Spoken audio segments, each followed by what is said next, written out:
Yeah. Oh yeah, we had a good time. Except they got Sox got clobbered that day, like 16 to. I think our game could have got much worse than that. Yeah, they're playing horrible this year. Horrible. And I didn't know one single person on the Minnesota team. I didn't not know one single Let's see. player. I'm trying to think who's on there. And Yeah, I used to know. I used to be a baseball. Yeah. Just 60 seconds in the paper. Yeah. I know everybody's Yeah. batting average. And No, I mean, we baseball. usually Yeah. every meeting, I'll say hey, something comes up. Well, you know, Wait for the Cubs to be good I'm against. not here for well, they're going to be exciting. I'll tell you. They will. I actually watch more now. They got all the young guys. Yeah, they're going to be real exciting. What's his name? Soler's playing today. Yeah, first game. You know, but baseball's not as popular as it used to be. You know, and it's gotten really, to be honest with you, it's gotten too expensive. Yeah, yeah. I took my grandson and one of his friends a couple of years ago to Sox and a wife. I bet you I spent almost $200. You know? But lucky enough, I can afford to do that. But you know, the average Joe, they can't afford that. Or it's like a once a year special. Exactly. Exactly. That's when I was a kid. We would go to like one game a year. You know, See, I grew up in the South Side. My buddy's uncle was the groundskeeper. You know, so we were always at the game. You know, he'd get his tickets and stuff. We were always there. I like the look of the Cubs. Yeah, yeah. I saw Ken Griffey Jr. play there when he was a rookie. Yeah. My brother took him home. I'll never forget that. He made this amazing diving catches in the field. I have that attached to my memory. Ken Griffey's cool. He's a cool guy, man. He was up at the college I work at about 3 years ago. His son, he's got a big motorhome, and it's right after he retired, and he just drives around the country. Son plays in this basketball league. I said, the son or the daughter? Because we had two. We had girls and guys, but it was his boy that's playing basketball. So they just loads him up and he goes from. He told us, he said, I go from spot to point to point to point. And he says, that's what my life is now, my kids, you know. So, but it's just down to earth. And,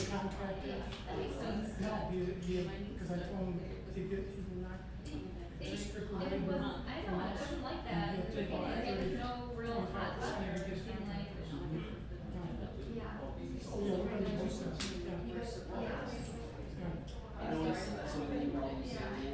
by my house closed, a week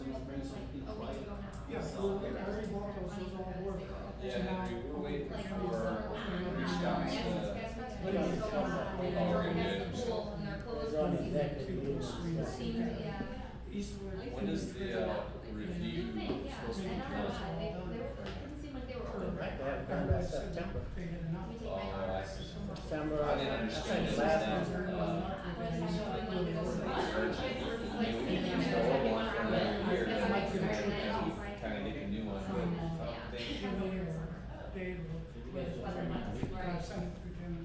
don't think we'd have it done by September.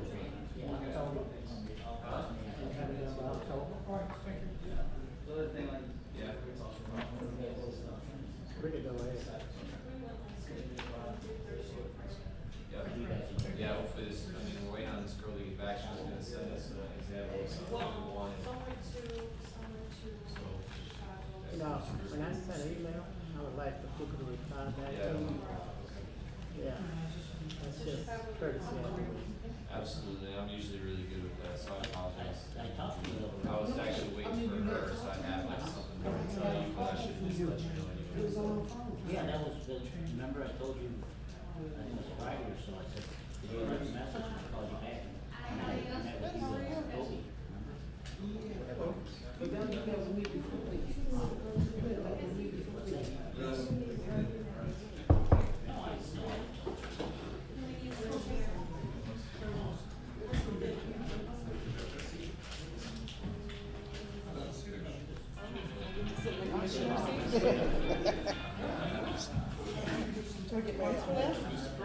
I hope so. Hey, Ray. Hi, Ray. All right. Can, I guess it is.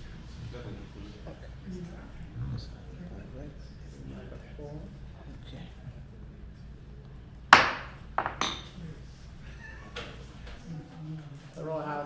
Authority meeting called to order, August 27, 2014. Roll call.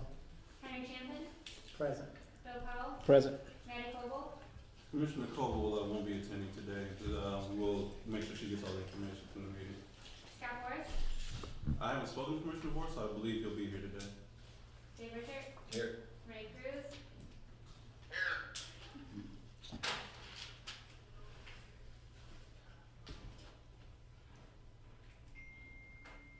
Approval of the minutes of the regular meeting July 23rd, 2014. Any questions? Make a motion to approve the minutes. Second. Second. Roll call. Henry Champion, Yay. Bill Powell, Yes. Dave Richard, Yes. Ray Cruz,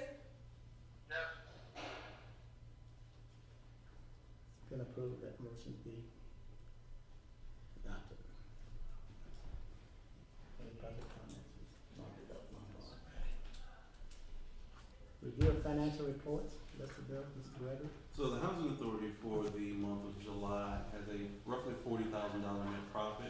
You'll notice for the year to date, we have a $276,000 net loss. Now, part of that is an accounting adjustment. We had a $106,000 insurance payment that we do quarterly that didn't get captured in last month's report, so that added to the expense. So that's why it looks like it actually increased versus decreased when we had the profit for this month. Programmatically, the public housing program is, as usual, kind of running out of profit. It's $110,000 roughly for the month of July and $300,000 profit for the year to date. Section 8 program, if you recall, in June, we lost about $300,000 in HAP funding from HUD, just doing a recapture of funds. They did that nationwide, so that's been the driving factor in the loss in that program. I think they had a loss, or they had a profit of $42,000 for the month, but a loss of $140,000 roughly for the year to date. So again, the program is still running the way that it should. HUD took some of the funding back in the month of June. That's just, it was expected, we were kind of prepared for it. It was reserve funding, so we were able to kind of handle that a lot better than most agencies were. Are there any questions about the financials at all? Just a couple of things. I noticed that, again, I'm gonna harp on the, materials and contracts, where we have a budgeted amount that's way more than what we've been spending. And again, I just don't wanna see like that money not spent just to make the numbers look better, because they're large amounts. And then especially, after kind of the review that we got on our, grounds and buildings and things like that, I continue to say it, but then nothing changes, it seems like, with that stuff. No, you're absolutely right. One of the things is a lot of the monies are reimbursed through the capital program, so it's not to say that the work's not being done, but certainly, especially given the most recent re-expo, we are going to really ramp up a lot of spending in that program where we were previously looking at ways to make improvements and upgrades. We're really going to spend a lot of time and effort going back over every single unit that we have and making sure that the interiors of these units are up to code, make sure that everything is exactly the way that it should be. So some of the things that are a little more fun, a little sexier to do, we're not going to be doing as much of, because at least in the near term, we have a very immediate need, and we will see that number increase significantly over the next couple of months. One of the big things, like I said before, a lot of those costs get captured in the capital fund. The stuff that's going to happen with the REACT can't be captured in the capital fund. Those are operating expenses, so we will have to press those a little more. So you will start to see a lot of that expense come in the next probably 3 to 6 months. I also noticed in the training budget line that we're about not quite half of what the budgeted amount was for that. And then I know that Jimmy had mentioned in one of his reports, I think last month, as far as sending some people to training to get on top of some of that stuff. So that's some sense. No, absolutely. It's worth a nickel. It's worth a nickel. With the training, we actually sent this month a ton of people to training. Sue and Maria just came back from training. The entire Section 8 public housing staff just came back from training. We're actually planning the training now for the maintenance staff, so our new REACT inspector who we just selected. That individual will get training. So there's a lot of training that's coming, and it just happened this month, so it'll show up in the report for next month more so than you would have seen it in the past. Are there any other questions? Just a note, it's not reflected in detail in the reports. We spent a lot of capital money to make this happen, but the building, Carlos just finished running a lot of the numbers for the office building. The contracted costs, the materials, everything came out to just under $400,000, which you remember we discussed it being roughly a $600,000 project. So we did this for just over 50% of the budget, roughly 60% of the budget. We got furniture and we got all the new technology. And there's still some coming where the projector screen's coming. There's a parking lot that's another $100,000, which is included in that total number. But when you look at a budget of $600,000, we were able to complete this entire building with parking lot for about 60-70% of that, which I have to say, really, really happy about the fact that we were able to get such a good product for such a decreased cost. Are there any questions on the list of bills? I had one. Sorry I'm late. Yeah. Morning, Chairman. Hang on.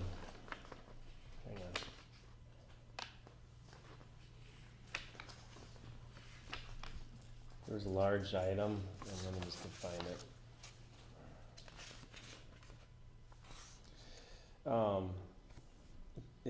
I think it's just a reimbursement of the expenses, but to GW Berkheimer, it was like $46,000, and then in the description it said U of I grant.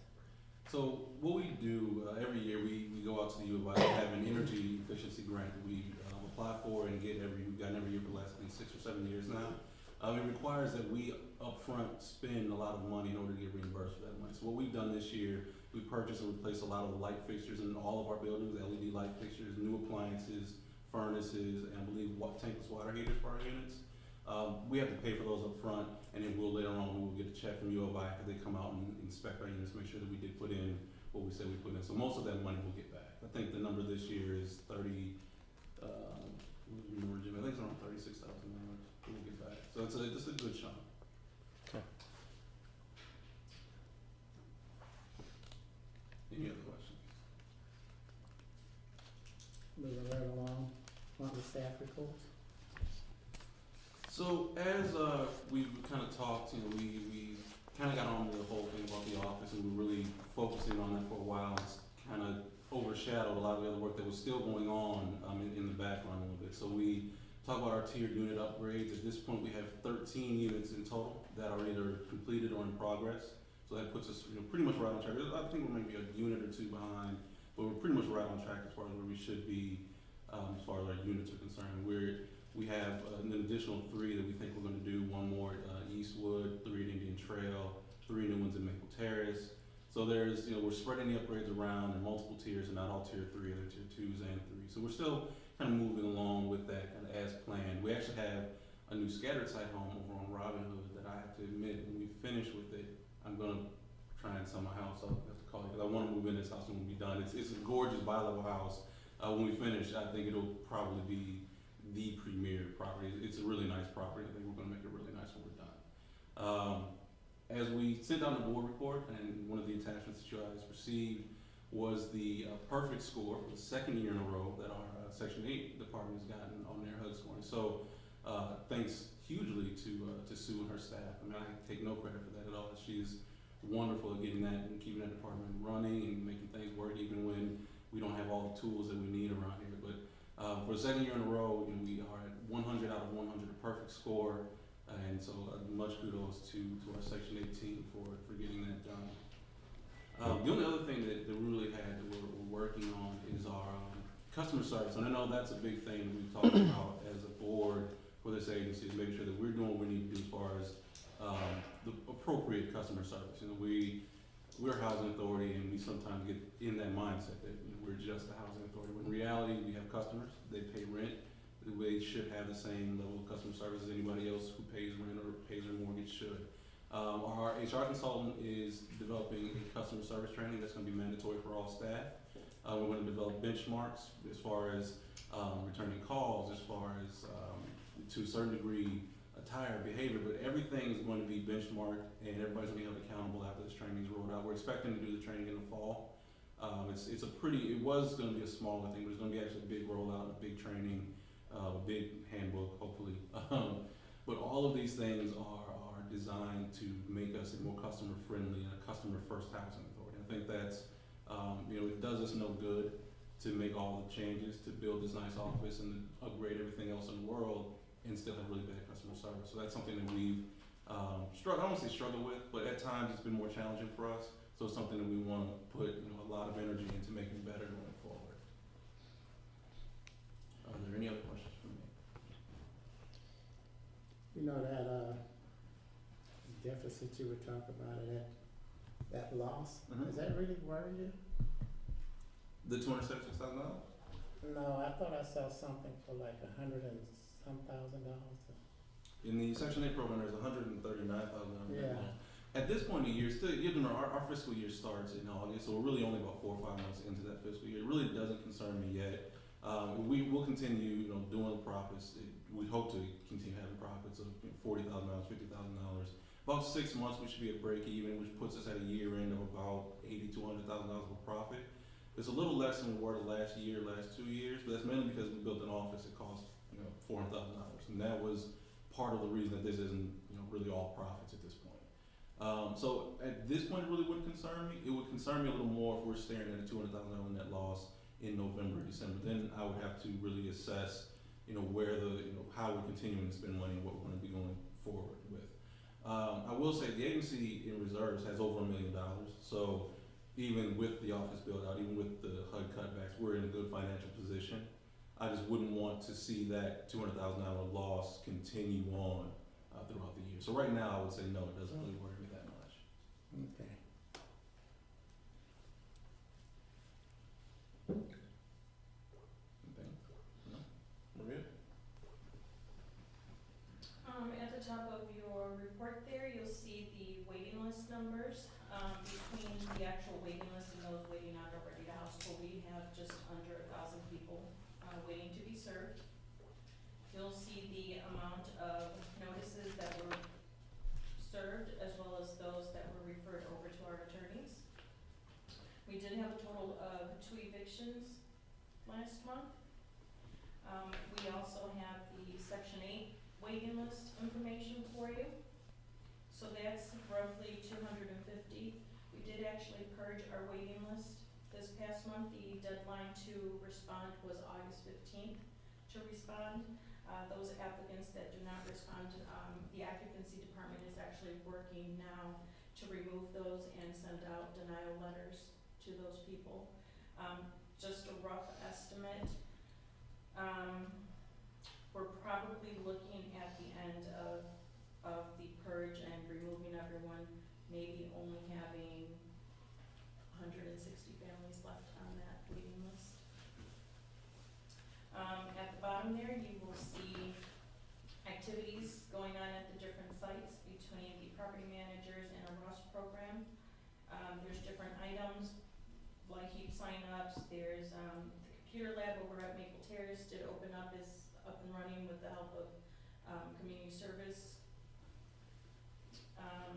You have Eastwood, a couple of different items there, and a book club is the newest thing over at Southwind. Any questions? Yeah, the criteria for the 14-day notices. Yes. Is that a HUD change or local change? For the, It changed from, you get a late delinquent pay of $50 it used to be. Now it's $1. that's local. That's local? Mm-hmm. The system updates and it generates now a notice for anybody who has any amount late, where previously the system would only generate a notice if the amount was in excess of $50. HUD has taken a stance that every dollar is collectible, and of course, they're dealing with shortfalls just like we are. So they've taken a stance that every dollar is collectible. So they want us to approach every dollar as if it's owed. Don't get me wrong, a lot of these things that are under $50, they end up getting settled long before they go to court. But the reality exists that if you're late, or if you owe $1, you could theoretically go to court. I don't think there are any judges that don't let put anybody out for $1, but the reality is that $1 is $1. So HUD on one hand is kind of leaning on us that way, and locally, we just went ahead and made that change.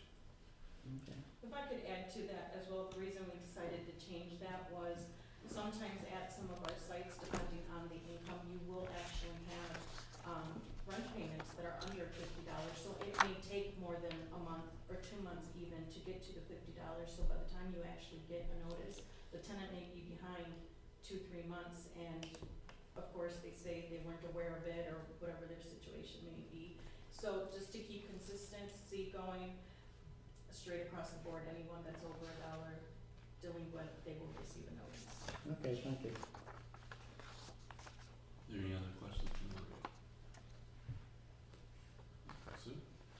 Okay, for the month of July for the Housing Choice Voucher Program, well, we had 138 research in progress, completed 61 annual re-exams, we completed 24 interim rent adjustments, we reissued 8 families who were moving, we had 8 families who transferred in under portability that we briefed.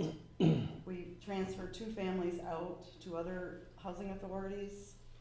We had, it says 3 lease-ups, but we had actually 11, 3 were port-ins, and then we had 8 families that moved within Aurora to another unit.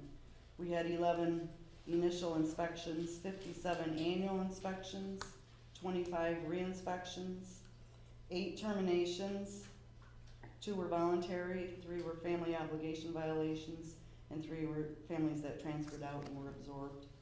We had 1 repayment agreement in the amount of $1,330, and 2 units that were abated.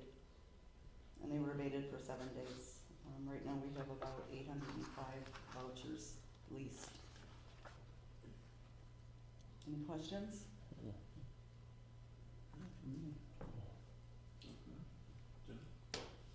Well, we'll continue to still work with the city on city inspections along with that, also incorporating our REAC inspections, because some overlap and stuff, so this way we're in the unit just once instead of 2 or 3 times. Along with that, the guys are also, getting furnace repairs done and getting the furnaces ready for the winter months of cold. As far as, all these findings here, we will be using quite a few contractors. Most of our exterior work that, the city and REACT did find that we will be contracting most of that out, so the guys can concentrate more on the stuff inside. We did get, occupancy permit for the 2nd floor over at the Maple Terrace, the fire unit was, I wanna say it's like 9 units or so. We're in the process of, pretty much we're just doing a small punch list and just installing appliances, so in the next week or so, they should all be done. Along with that, we're still doing our little upgrades and our vacancy turnarounds, because a lot of the units are older and stuff like that, so we are replacing the cabinets and redoing some of the flooring and actually installing some better doors in some of our units and stuff, and that's one thing I talked to Mr. Gregory about, upgrading some of our material and actually instead of just repairing, actually replacing it, because some of the material, some of the appliances we got have been there for a while, so you know, the ones that are still usable and stuff, we keep aside and use as parts for, you know, as repairs and repair. As you can see, we're pretty much done with the Jericho office, just little odds and ends, hanging pictures and moving things around. We actually redid the technical office back in my office, and guys did a real good job. We redid the floors and we actually laminate flooring down there and repainted.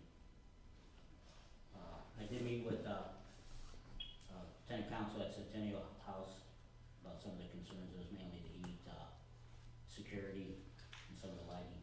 And then I just so happened to meet with the Maple Terrace the other day and met with the president and vice president. We discussed some of the stuff that was concerned that they were gonna address. We completed 8 vacancies, and our contract list will be longer. Any questions? I got a question just in terms of like, properties in this property in terms of lawn care and landscaping. I mean, obviously the lawns are mowed and stuff like that, but what about all the landscape? We got docked on the, the exterior, and What, is there a plan to address that going forward in the next year? Yeah, and it's part of our longer term plan. You know, it's hard to address it this year just because of the time frame. You know, we're going into the fall, so the grass isn't going to be growing, so these issues, so to speak, won't exist in come winter time. But one of the things we actually have to do is deal with the landscaping so that all the water areas the water rolls away from the buildings and doesn't puddle up. We want to make sure that in some cases we are either going to have to change out where we've got maybe a dirt lining around the building. We go to some kind of seem kind of like this softer, squishier kind of material, just something that runs the water off and away from the buildings. That was a big issue. Vegetation issues, we just actually have to pay more attention to them, get the contractors out there, and just have somebody who's especially with the scatter site units. I think you want to make sure the grass is being cut. There are also issues where if there's a fence and there's vegetation growing on the lining of the fence, that can be citable. So we need to just make sure that our guys are out there taking care of those issues as well, and somebody's double checking. And that's all when we talk about having a REACT inspector. That individual is actually going to be in every single unit in the course of a year. And the goal of having a person in every single unit is interior and exterior, including the buildings, so that we are really scoring ourselves every month on 10% of our units. And that way, we're making a list, we're creating the invoice or the work orders, that we're always kind of constantly doing this kind of interior and exterior work.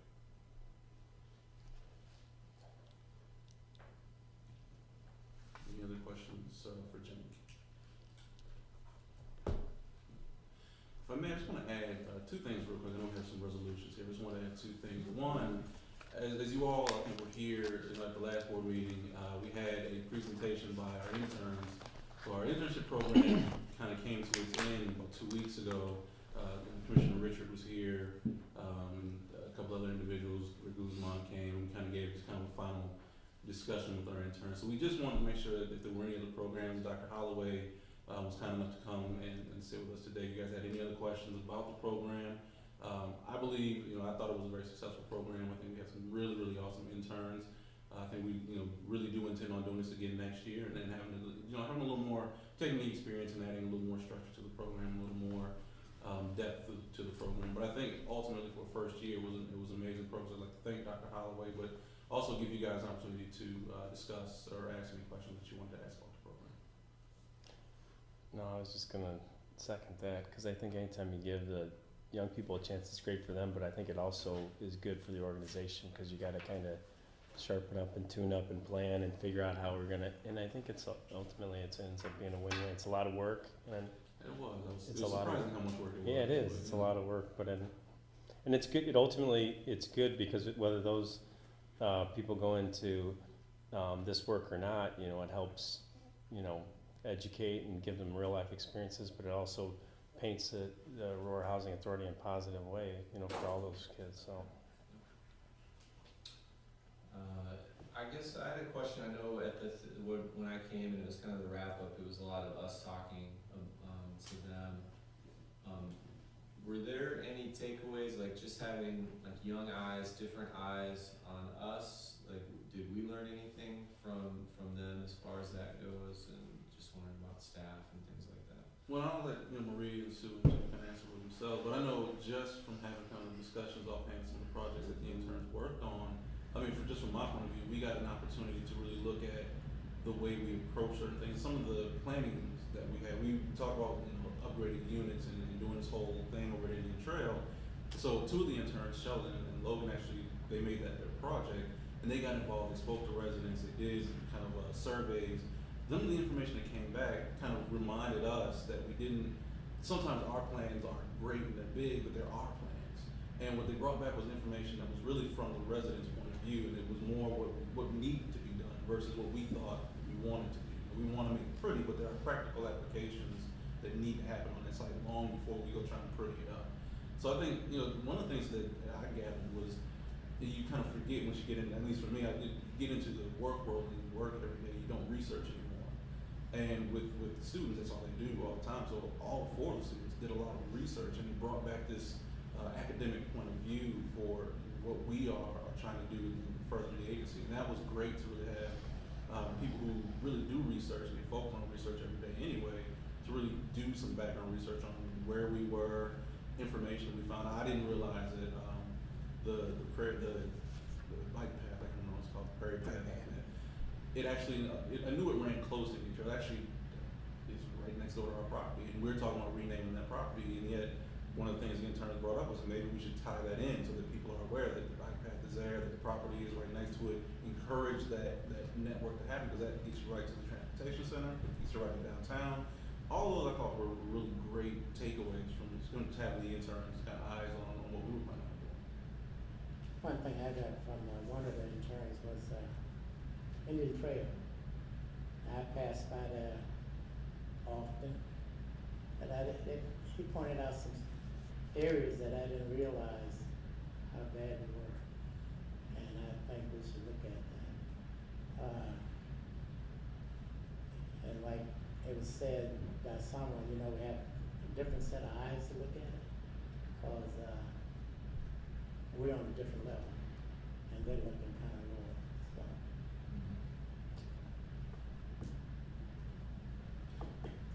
Because the only other thing I want to point out, we talk about strategic plan, and we're always rolling out something new around here. So like every week we got some new thing that does and sometimes doesn't work. This week's new thing, our new website is up. It's live. There's still some tweaks that need to be made, but it is out there for anyone who wants to take a look at it. It's auroraha.com. We only made that change just to kind of separate and broaden what we were able to do, kind of the audience we're able to reach.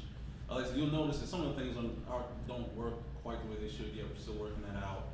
But just for everybody in the room, if you want to go take a look at that, you can see some of the photographs. We have, how much does it have? I noticed that auroraha.org is still up. Yes. Okay. And what'll happen, until this site is perfected, we want to keep auroraha.org. But what'll happen afterwards, auroraha.org will just redirect you to this site.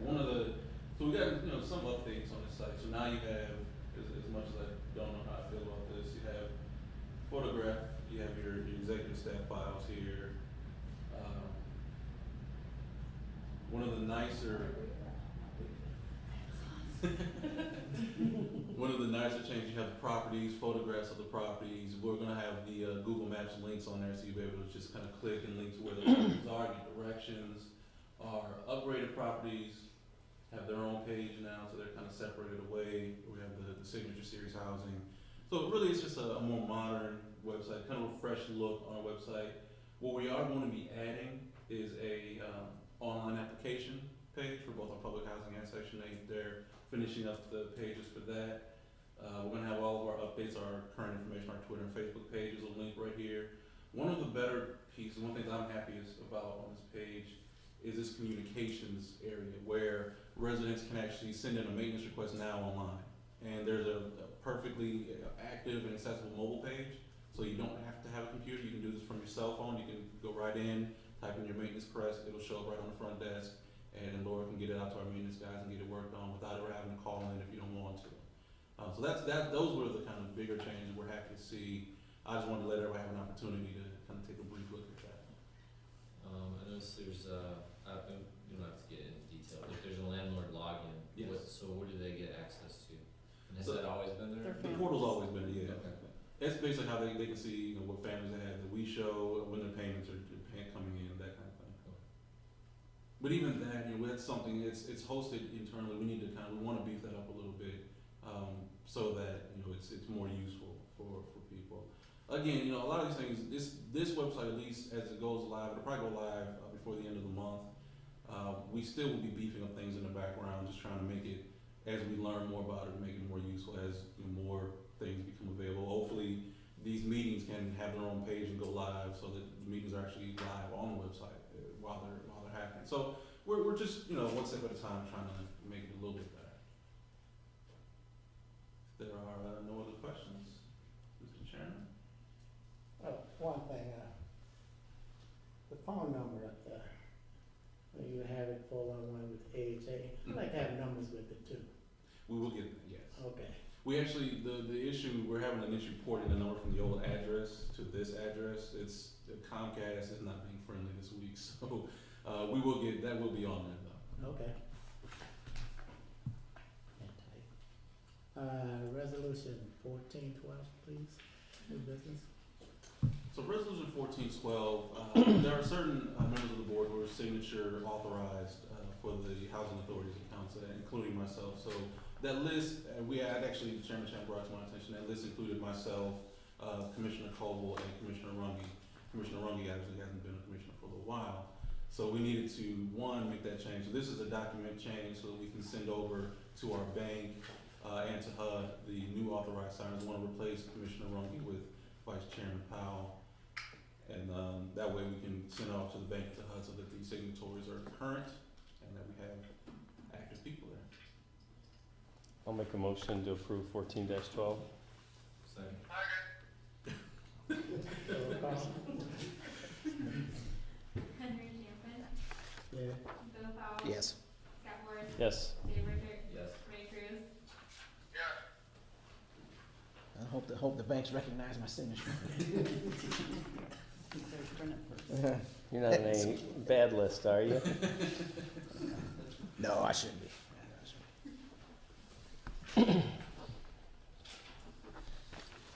Resolution 1413, approval of Fessett House / OHA program partnership.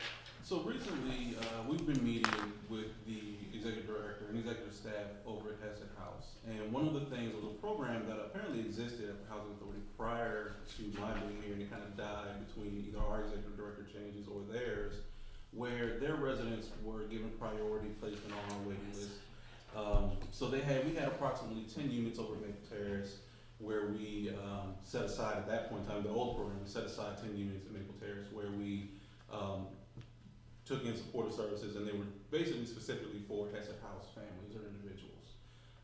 We sat down, myself, Michael Cobb, some members of their staff, and wanted to rekindle that program, because one of the things we feel is really a valuable stepping stone, we talk about our tiers of housing, is that the individuals who do receive supportive services and housing from Fessett House have a next step that maybe isn't the market. You know, it's a little difficult, I would imagine, to go from requiring the assistance of Fessett House and then just being kind of put back in the private market. So one of the things we wanted to rekindle was a program by which the Housing Authority became a stepping stone for individuals from Fessett House. So basically what we intend to do is set aside some units spread out throughout our communities where individuals from Fessett House who have met certain qualifications of both the Housing Authority and Fessett House will continue to receive supportive services, but get priority placement and have set aside units in our complexes. That way they are in familiar environments. They still have supportive services from Fessett House. It really is no cost to the agency. Actually, it guarantees us units that will be leased up and the rents that will be coming in, subsidies that will be coming in. So it's good from the HUD point of view that we are, one, doing a homeless supportive services, and two, that we're going to have leased units that we can count on being leased at pretty much all times. But more importantly, I think it gives that next step for families at Fessett House. So one of the things we want to do with this resolution was seek board approval to pursue this. We still have to go to HUD. We're going to have to get HUD approval. We're going to have to do an annual plan amendment. We wanted to seek board approval before we did all of that. So that's the purpose of this resolution. Are there any questions? Yes.